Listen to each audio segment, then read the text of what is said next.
If you've ever been to an open house or plan to visit one, chances are that the seller's representative, or what's known as a listing agent, will greet and introduce you to the features and highlights of the property, even if you're accompanied by a real estate agent.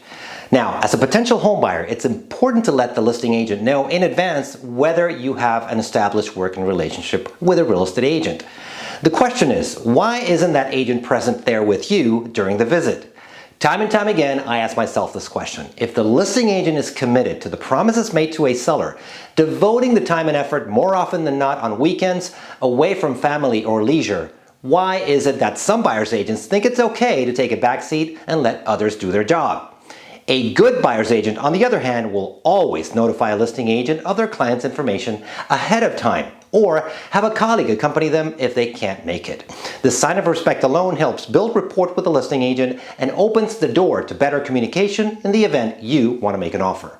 I'm Alex Perez, realtor in Weston, Florida, and I'd love to connect with you at an open house.